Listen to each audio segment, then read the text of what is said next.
when I was young, first really, when I was growing up, you my age, your big homies was not just from neighborhood Rollin 20s. They were not just the neighborhoods, but the families was your big homies too.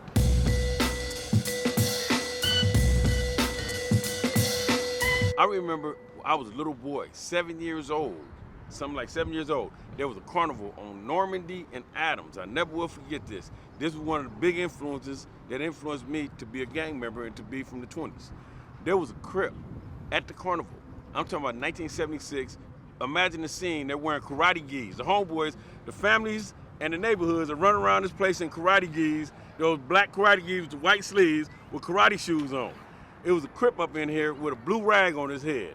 And I swear, when I was little, I went to like my first couple years of school at 118th Street Elementary. So I had not really ever seen any Bloods for real because I'm still a kid and all I've ever seen was Crips, right? This dude came in here and he was a kind of big dude. This is 1976. This dude was surrounded by the homies, neighborhood families. I remember Spade was there, OG homie Psycho, Carlos Summerfield was there. I think Karate D was there. I think Carl Lee was there.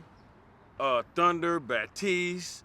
It was some real homies there, OGs from neighborhood. All the original 20s. From neighborhood, the generation over me that I came up under, right? And the families, right? Storm and Norman from Hoover Family. And I tell Storm and Norman this right now. I bring this up to him right now. Storm and Norman was confronting the Crip with the blue rag on his head, and the dude was way bigger than Storm and Norman.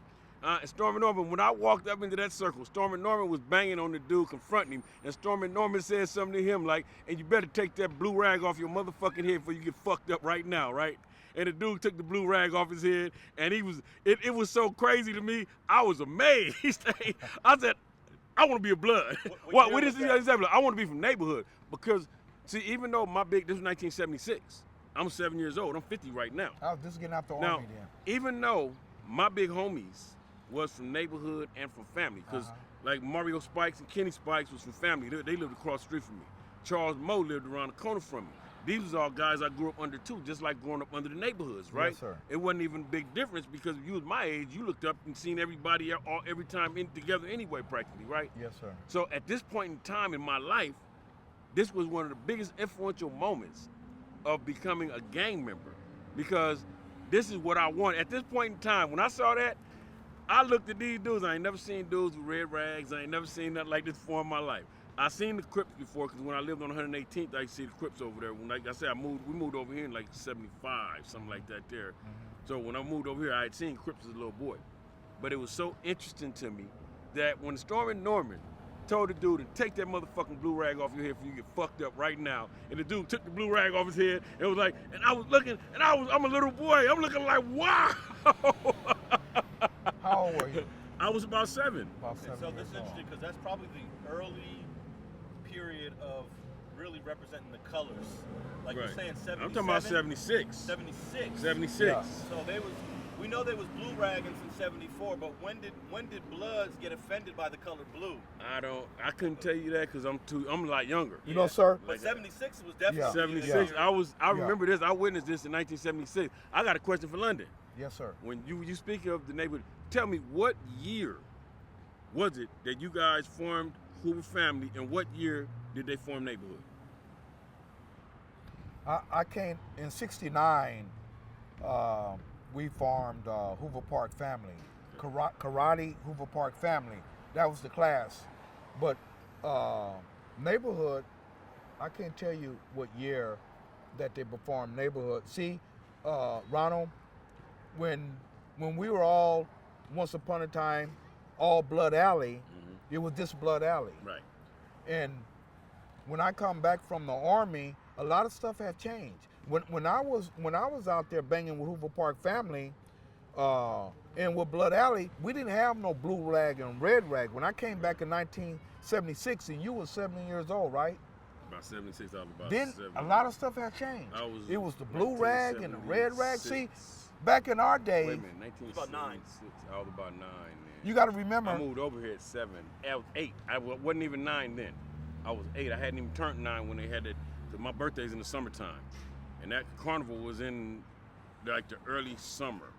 So I wasn't even. Yeah. I was about 8 back then, as a matter of fact. Back in the old days, Right. all the whether you was from gladiators or businessmen or outlaws, all the black brothers everybody called each other blood. Right. They were saying blood, like we from the same tribe, we all from Africa, we all black people, you know, and so everybody called each other blood. Hey, blood, why you not in school, young blood? Come here, young blood. You know, so they used those kind of terms. When I came back from the army, you had Bloods and you had Crips. Crips wore blue rag and Bloods wore red rags, and it was a change for Because me. those were I had to independents. learn everything, though. You Am know. I correct when I say that they were independent gangs initially? The Bloods were independents. Am I right? Yes. There wasn't a consolidation between, except for the Brims. I know because, and the interesting thing why I asked you about the inception, because when I was talking to like Skip and I was talking to like Franco and Dwayne, and they told me around 1970 was when they started neighborhood actually. So that means that this neighborhood is one of the first neighborhoods Well, they told me of 1970 all in LA. across the freeway by the cemetery in that area over Yes, there. sir. They told Yes, me sir. that's where neighborhood came from, and they said 1970 was when Yes, they sir. formed neighborhood. Your OG Skip lives over Skip, there. Franco. Yes. And that's where I got that from Skip, Franco. All them dudes is your Uh-huh. age, Yeah. about your age. Yeah, but all those guys about my age, you know. Who this lady calling? She got somebody else. All those guys that started neighborhood Right, 'cause it about wasn't- my age, you know, we all used to be Blood Alley Right, first. because So it wasn't Red, neighborhood blood. wasn't Red original? Neighborhood, neighborhood? one of the original I neighborhoods. think he said it started on Cordova. You're right, over in that area over there. Right around the graveyard, Washington, by Normandy Budlow, area. Right. Budlow They and told me in Cordova. 1970 about Franco, me and Frankie Germany was talking, they told me that about 1970. And they were talking about it long, because it wasn't neighborhood blood. It wasn't a blood or Crip thing. Just neighborhood. It was just an independent group. It was when I was a little kid, when I came to the neighborhood, it was NH. Wasn't no NHB, wasn't no nothing behind it. It was an N and an H. Right here on my arm, it was an N and an H right here. That was an N and an H. I put the B on it later when we created an HB. We put the B because the consolidation from what was left over from Hoover Family and like the Do Sevens and all the other little groups, that was the formation of NHB. That's what it brought it together to be that one thing. Thanks for watching StreetGangs.com. Please like and share the video you just watched and leave a comment below to tell us what you think. You can also watch 2 of our previous episodes to the right. Please visit the link to our Patreon page and support our campaign. And don't forget to subscribe.